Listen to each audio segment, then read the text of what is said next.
you doing? Hi, Anne. Hi. She's here. Hi. Hello, hello. And Jane. So excited. Hello. Oh, hi. Nice to meet you. Hi. Hi. Hi. Hello, hello. Ah, you both are looking so good. All right. Oh, here, there he is. Yay. Yes, so. Oh, it's Aladdin, Nessie. Fine. Aladdin. Oh my gosh, have you left? Can you still see us? Yes, I see you both, yes. Okay, any other technological issue, if the situation, anything else that's gonna happen technologically? Because I'm here now, I'm his daughter, and I'm leaving, and we barely got on Skype just now, so. Right. That would be perfect if he can be just directly in the middle, just a bit more to the right side, because the Skype will just cut it out. Yes.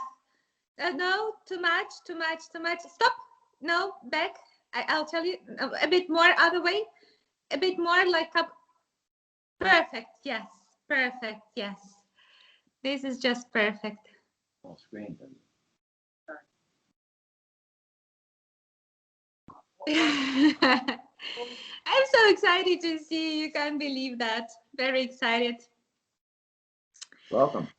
Yes, thank you. So let's start. I'm doing this video for the Russian speaking people. Then I will translate it and I will put it on social media with Russian translation for the Russian speaking people, because they just, misguided very often. Sure. Well, are these the what part? Where are the Russian-speaking people in Russia? They are in Russia, not only in Russia, actually all over the world, because I do run a page on social media. Okay. So this is, yes, exactly. So I have a lot of people who will watch this. Wonderful, wonderful. Yeah, amazing. So let's start. So dear Dr. Esselstyn, would you introduce yourself and tell a bit more about yourself for the people who don't know you well? Well, I thank you, Alexandra. My name is Dr. Caldwell B ESSELSTYN, Jr., and I guess that the reason I've been asked to be on this program is because of my research and clinical strategies on how to halt and arrest and reverse cardiovascular disease, which is the leading killer of women and men in Western civilization. And I think the thing that we have to look at is the fact that we have known for over 100 years that there are multiple cultures on the planet where cardiovascular disease is virtually non-existent. I mean, if you were a heart surgeon and you were going to try to open your practice in Central Africa, Okinawa, rural China, the Papua Highlands in New Guinea, or the Tarahumara Indians in northern Mexico, you can forget it. You're not going to have any surgery. Why? They never have any cardiovascular disease. Why? Because they eat whole food, plant-based nutrition without oil. And it's really quite exciting and quite striking how it is totally within our grasp to show everybody how they can avoid having heart disease. Amazing. And you've been working for many decades on a Cleveland clinic. This is the famous clinic, actually #1 clinic in the world for heart problems. So would you tell a bit more about your personal experience?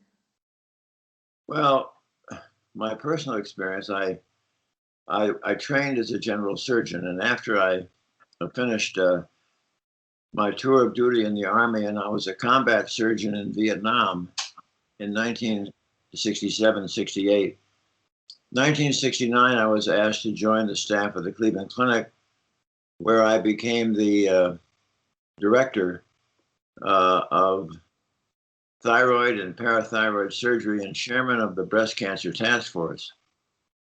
But it was in the late 1970s and early 80s that I became increasingly disillusioned with the fact that for no matter how many women I was doing breast surgery, I was doing absolutely nothing for the next unsuspecting victim. And that led to a bit of global research on my part, and it was quite fascinating that there were multiple cultures where breast cancer rates were 30 and 40 times less frequent than in the United States. And it was quite interesting to know that in rural China, after World War II, not rural China, but in rural Japan, breast cancer was very infrequently identified. And yet, as soon as the Japanese women would migrate to the United States, by the second and third generation, still pure Japanese American, they now had the same rate of breast cancer as their Caucasian counterpart. And perhaps even more provocative was when you looked at Japan in 1958, how many autopsy deaths were there from cancer of the prostate in the entire nation? 18. Perhaps the most mind-boggling public health figure that I've ever encountered. And it was interesting that by 1978, 20 years later, they were now up to 137 patients per year, which really pales still in comparison with the 28,000 who will die in this country this year from prostate cancer. So somewhere along the review at this point, I thought there would be more bang for the buck if we could look at the leading killer of women and men in Western civilization, which is heart disease, because I was encountering multiple cultures where heart disease was virtually non-existent. And that led to a transitioning to, I felt I had to do the research with cardiovascular disease, because if we could show that you could halt and reverse cardiovascular disease, if people would eat to save their heart, then they'd likely markedly diminish the likelihood of ever getting the common Western cancers of breast, prostate, colon, and perhaps pancreatic cancer. So that was sort of the background of how it got started. And it was in 1985 that I first proceeded with our first patients. All these, it was a small group. We started with 24 because I still had all my surgical obligations, but all 24 of these were seriously ill with heart disease.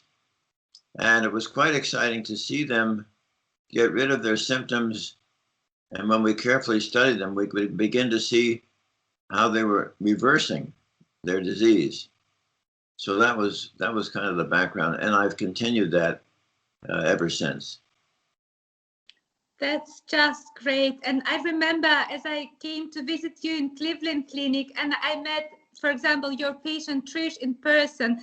And I was just crying when I heard her story, because there was a real live person who told us the story, how ill she was. And at that time, she was just shining lady. So she was basically recovered from a deadly heart disease.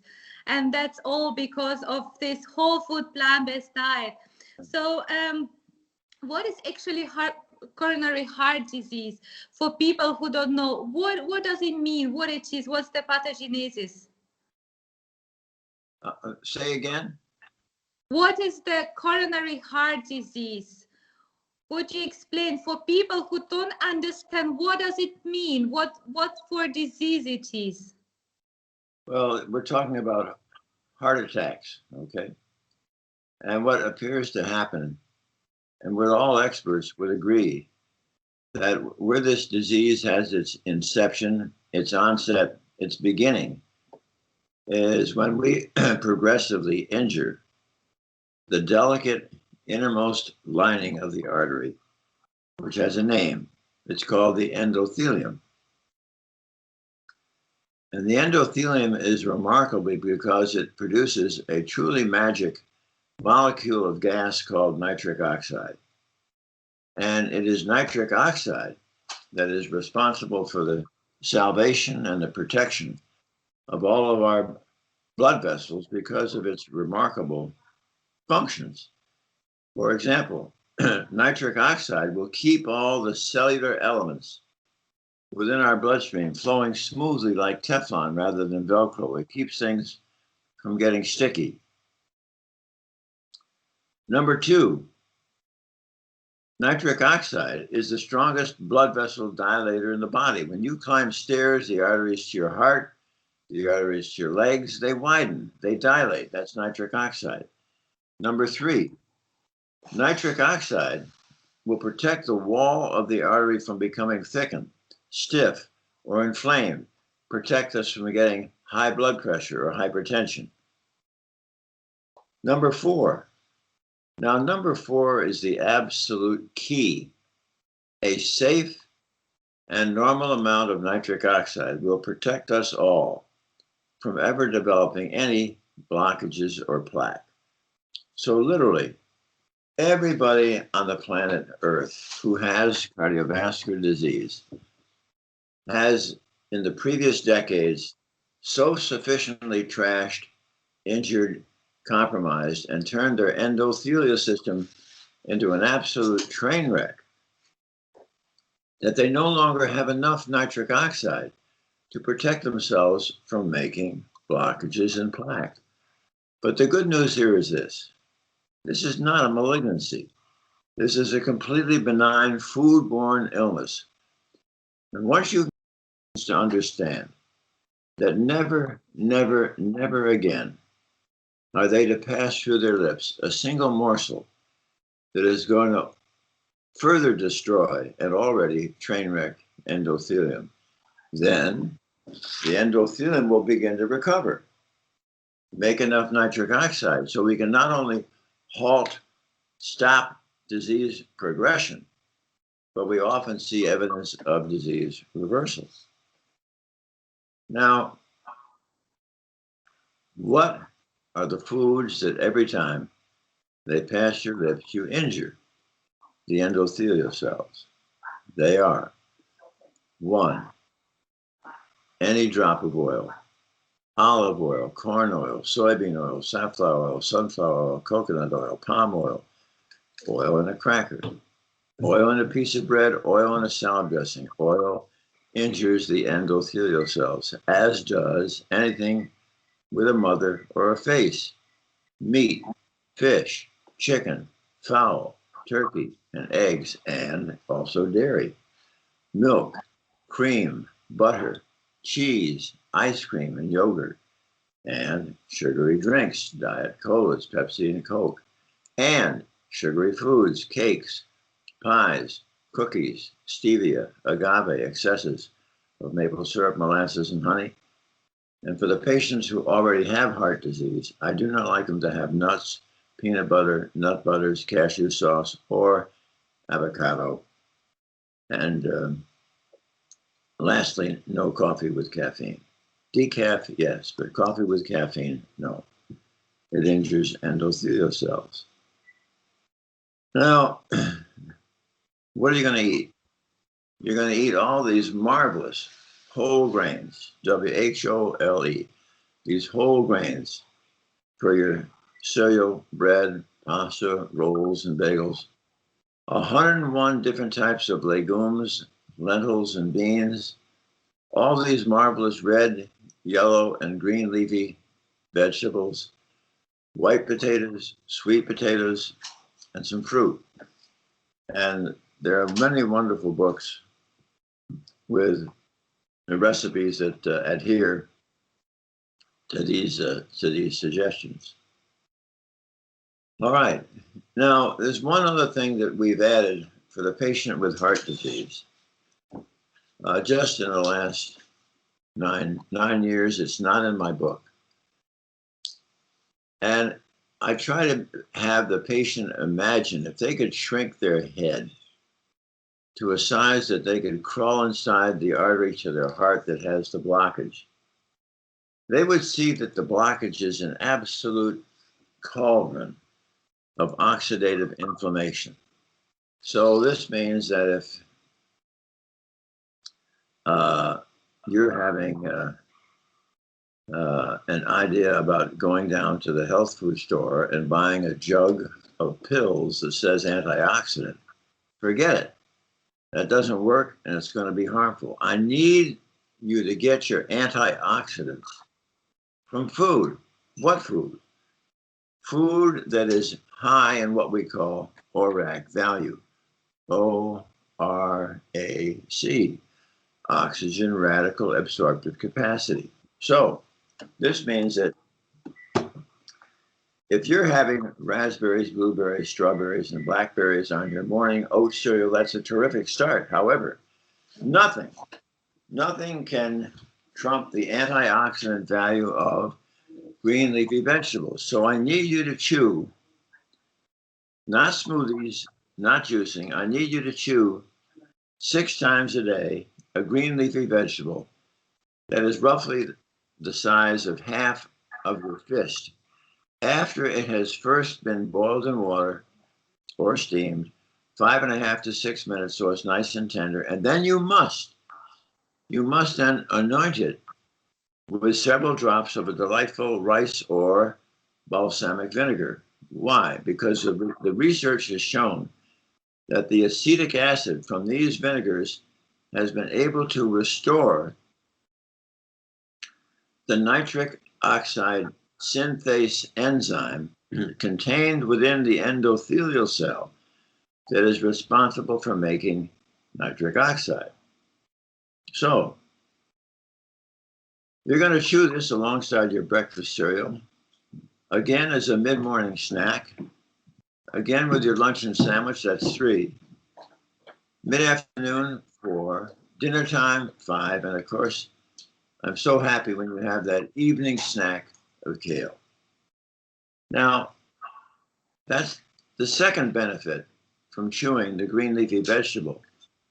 It restores the capacity of your bone marrow to once again make the endothelial progenitor cell. What do they do? The endothelial progenitor cell will replace your senescent, injured, worn out endothelial cell. Now, the third thing, and this is the most important of all, the third benefit from chewing the green leafy vegetable is you are chewing a green nitrate.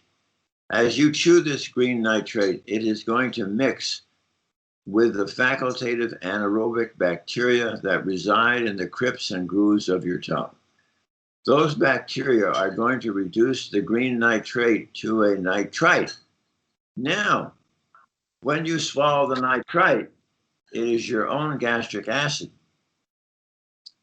It will further reduce the nitrite to more nitric oxide. So think about it. Literally, from dawn to dusk, morning to night, with no added expense, no hideous side effect, you are restoring nitric oxide, the very molecule, the deficiency of which gave you this disease in the first place. Now, there is a caveat to this. Toothpaste with fluoride or public drinking water with fluoride or mouthwash will destroy and injure the beneficial bacteria in your mouth. And we like to try to avoid antacids because antacids will reduce the level of gastric acid and you will be unable to reduce the nitrite to more nitric oxide. Wow, very Now, impressive. you're probably wondering, what are the green leafy vegetables that I'm talking about? Exactly. They are bok choy, Swiss chard, kale, collards, collard greens, beet greens, mustard greens, turnip greens, napa, cabbage, Brussels sprouts, broccoli, cauliflower, cilantro, parsley, spinach, and arugula and asparagus. And the top 5 are kale, Swiss chard, spinach, arugula, beet greens, and beets. And look what it does for your memory. Amazing. Let me ask you, what about fruits? Because they are sweet. Can they damage our endothelium cells as well in their whole form? What was that? Fruits. What about fruits? Can they damage our What? endothelium cells as well? Are you Whole fruits. asking about fruit? Fruit. Fruit is fine. Just not fruit juice. If you want an apple, that's fine. You want an orange, that's fine. But not an apple juice or orange juice. Because when you make the juice, see, when you eat the fruit as it grows, if you eat an orange, you eat an apple, the fructose is bound to the fiber and the absorption is safe and slow. When you grind it into an apple juice or fruit juice, you've now separated the fructose from its fiber, and it goes off like a rocket in your stomach, and it injures the liver, it glycates proteins and injures the endothelial cell. Yeah. All right. Can you share some of your patient success stories? You want success? Some of your patient success stories, would you share them with us? Well,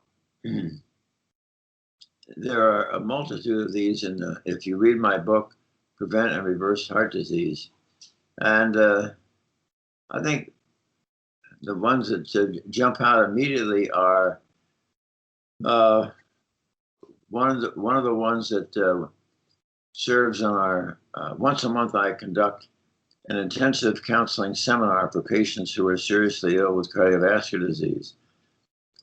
And in addition to sharing with them the science and the practical aspects of how to acquire plant-based foods and how to prepare them, which is done by my wife, we almost always will have one of our previous patients who've had a successful story share their story so the patients can hear it. And the gentleman I'm thinking of right now is one who first had a small stroke, and they tried to repair the artery to his brain, the right carotid, and that was a failure. And then he began to get problems with his leg, and they tried operating on his leg. The first time it was failure, second time a failure, third time a failure. And he was having so much pain, he would have to walk a short distance and stop while his leg muscle, his calf muscle, would begin to feel better.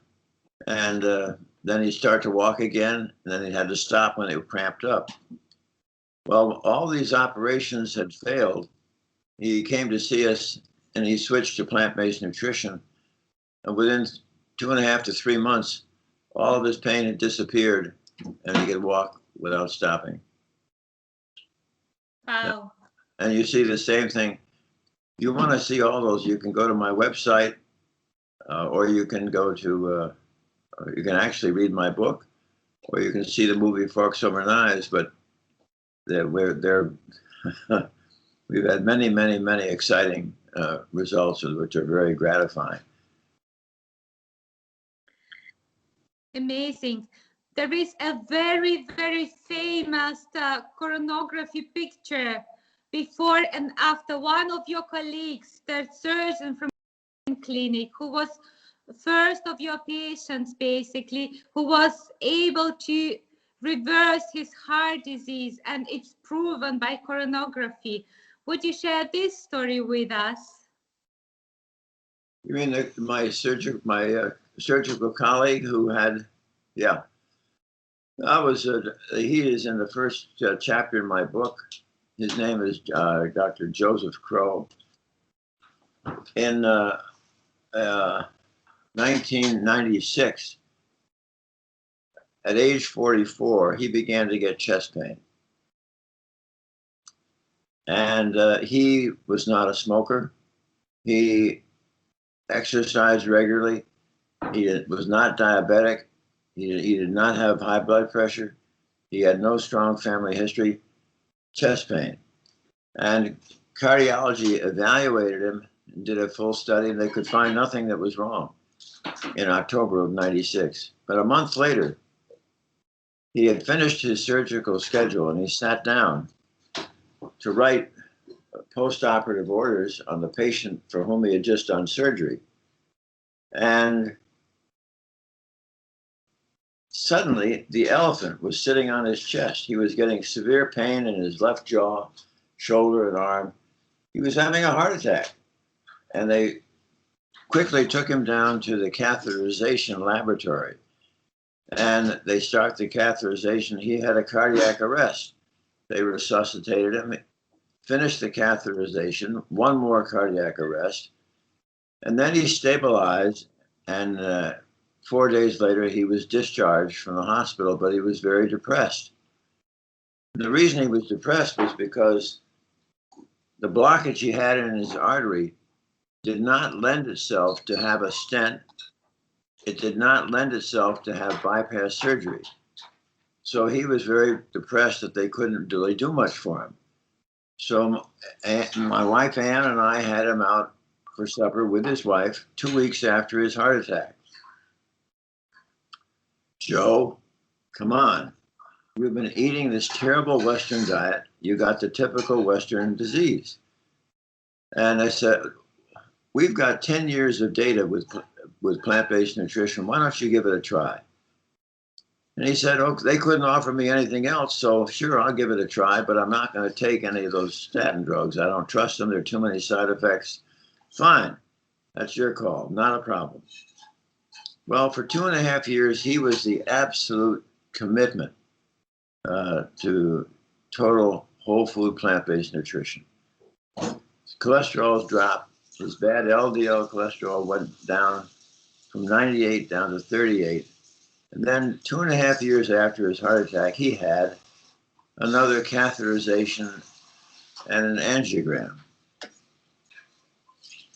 And at noontime of the day that I knew that he had, in the morning, had his follow-up angiogram, in the surgical office area, our doors were 3 doors apart. So I walked over, opened his door, and there he was sitting in his desk. And I said, Joe, I understand you had the follow-up angiogram earlier this morning. Would you mind sharing with me how did it go?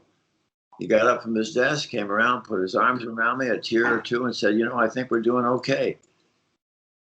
And it's too bad I don't have my slides here so I can show that to you.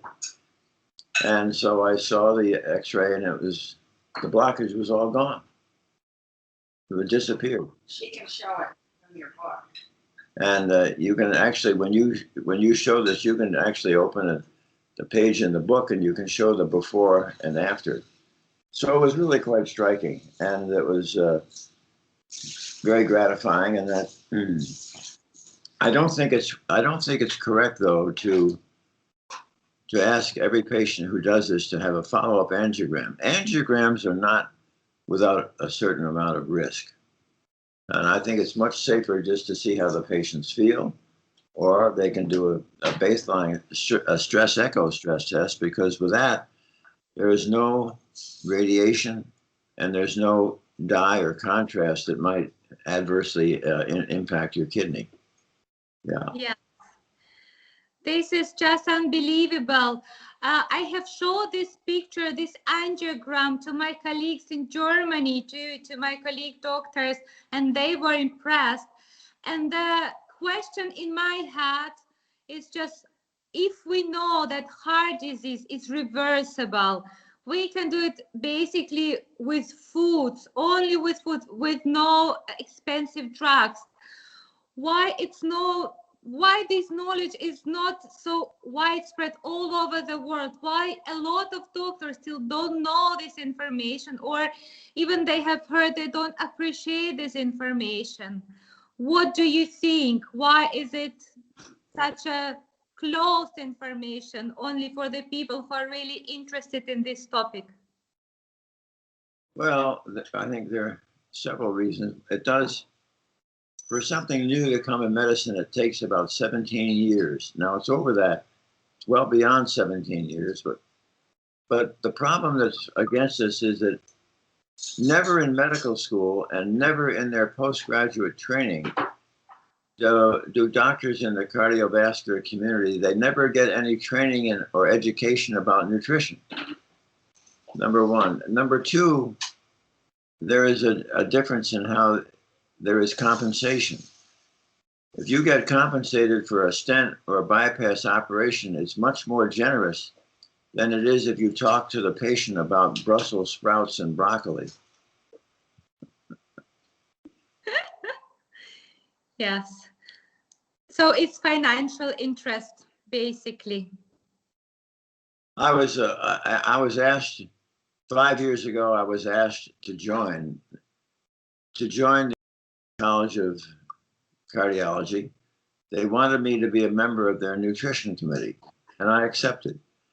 And one of the jobs in the nutrition committee is to try to educate cardiologists about the causation of the illness that they have been designated to treat.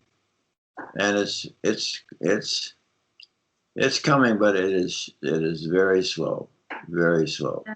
Yeah, but I think in USA it's coming. It's coming. When we compare to Russia, where in Russia most of the doctors will still tell their patients that they need meat, they have to eat fish, otherwise they will die from wherever, from nutrition deficiencies. I know that in USA there are certain programs for cardiac patients, like rehab programs. For example, Dr. Dean Ornish's program, where patients after heart attacks, they can apply and they can have this sort of rehab program with a plant-based nutrition and physical activity. So they have a choice at least. And at Cleveland Clinic, you've got the whole campus preventive medicine where you are practicing and educating patients.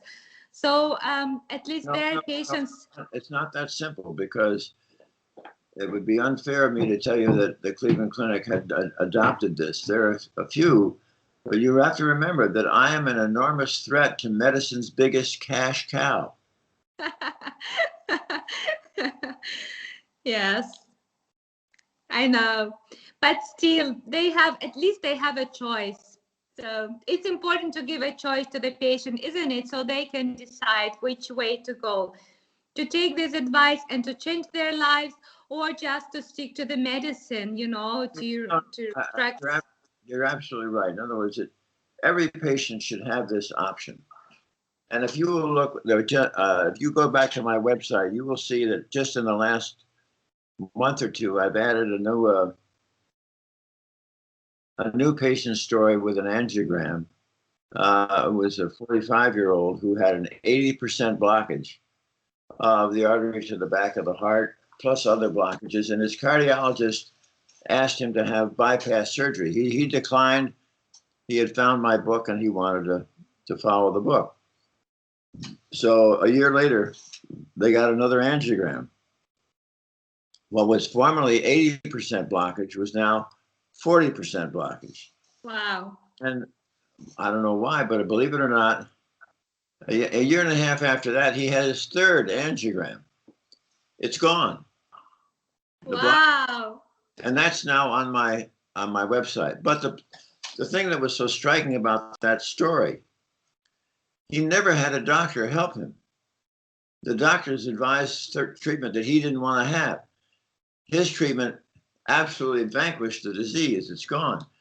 I only found out about it just several months ago, when he wrote me a letter thanking me for writing the book, and he also enclosed in the letter the three different angiograms that showed the resolution of the problem.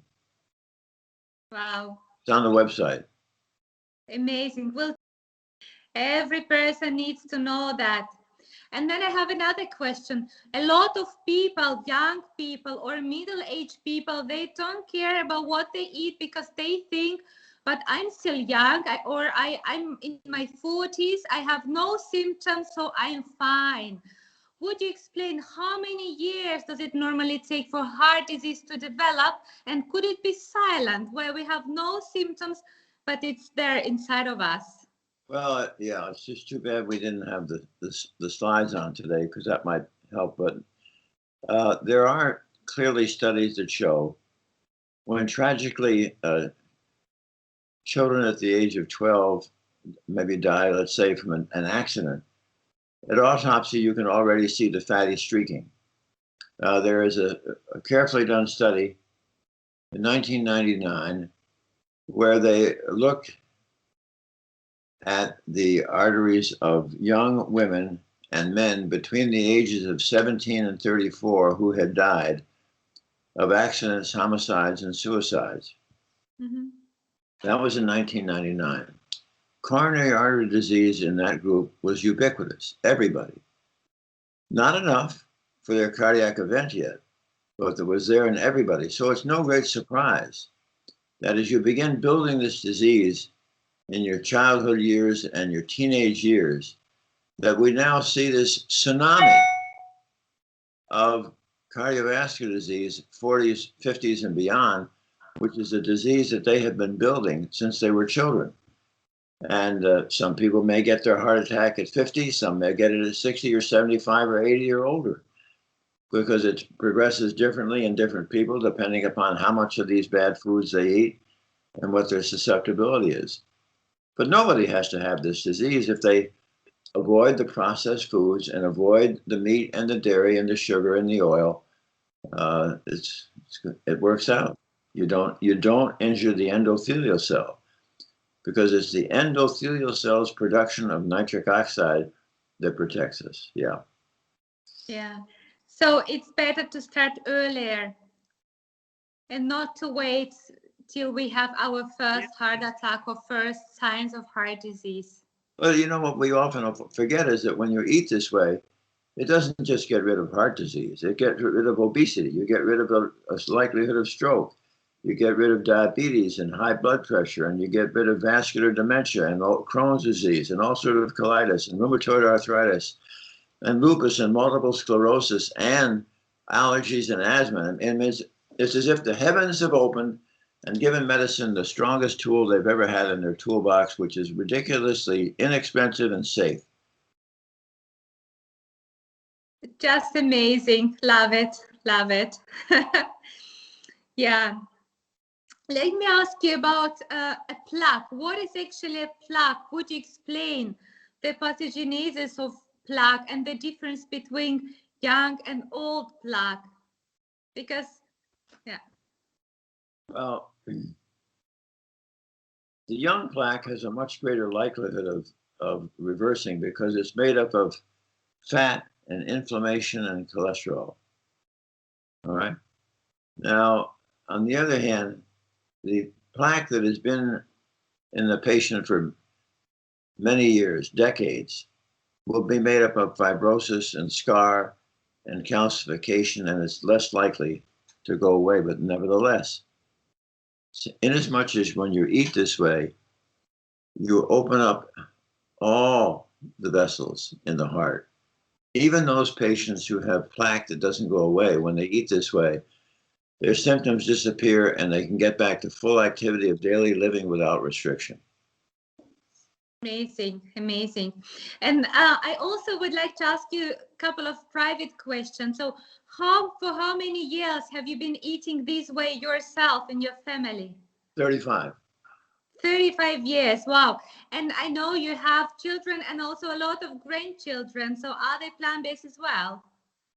100%. It's the greatest gift we feel that we possibly could have given our children, to give them a way of living where they can absolutely avoid and protect themselves from having chronic illness. Yeah. And one of your son, Rip, he's actually a quite famous athlete and he's plant-based as well. Yeah. So would you comment? So because a lot of people will still think it's not a suitable sort of diet for athletic people. Oh no! When you think about this, the strongest human being on the planet is a German by the name of Baboudian. He's totally plant-based. more and more professional athletes are turning to plant-based nutrition because they know not only that they have a greater amount of stamina, and there improves their endurance, and also their recovery time is quicker. So really, it's really not. When I'm thinking about my son, Rip, at age 50. At age 50, let's see, at age 57, he set a world record for the 100-meter swimming backstroke for those between the age of 55 and 59. Wow. Wow. Plant-based. Yeah. And he looks much younger, much younger. Would never think he is nearly 60. Never, never, ever. Yes, great. And then would you share with us your favorite dishes? So maybe your favorite breakfast or your favorite dinner? Well, breakfast is easy. I've had that for years and years and years. I love old-fashioned Quaker oats, plus oat milk, plus raisins, plus bananas, plus raspberries, plus strawberries, plus blueberries. And it's an absolute caloric feast, and it's delicious. My favorite meal in the evening, I like beans and rice with peas and corn and chestnuts and tomatoes and peppers all sliced up. And perhaps for those who don't have heart disease, a little guacamole. Delicious, delicious. So if we compared the most expensive drugs and lifestyle, which one is the most powerful tool? Oh, there's no question that whole food plant-based nutrition is a lifestyle that absolutely will vanquish disease. For instance, what I usually say when I'm ending a presentation, as I say that the reason that I find myself more passionate now than ever before about the field of medicine is that I see before us a seismic revolution in health. And the seismic revolution in health is never going to come about with the invention of another pill or another drug. It's not going to come about with the invention of another procedure, stents, operation like bypass. But the seismic revolution in health will come about when we in the profession will share with the public what is the lifestyle, and most specifically, what is the nutritional literacy that will empower them as the locus of control to absolutely eliminate chronic illness. Yeah, so much truth. And also, I would like to know your opinion on omega-3 supplement, fish supplement, because it's so popular and it's been claimed like a magic pill to reverse or to help with a heart disease. Yeah, the careful studies that have been done, I think on over 20,000 patients who were supplementing themselves with fish oil, showed no benefit. Now, if I want our patients to have omega-3, I think they can get it safely through a couple of tablespoons of either chia seeds or flaxseed meal on their cereal. And along with plenty of green leafy vegetables, they should really get the amount of omega-3 they need. But there's going to be additional research. You see, the point that has to be made here, there is no single magic bullet or magic pill. But if you stay away from processed foods and stay away from the meat and the dairy and the oil and the sugar, which injure you, then your cells will thrive. Great. Thank you so much. Thank you. Alexandra, my pleasure. It's always good to see you. I think what you're doing is such a wonderful service for people, and it's going to really make such an important difference in their lives, and I congratulate you. Thank you. And I hope to see you in person again. Let's do it. Let's do it. Let's do Bye-bye. it. Bye-bye. Bye-bye. Greetings to Anne one more time. And thank you for everything you are both doing for us. Thank you. Thank you. Bye.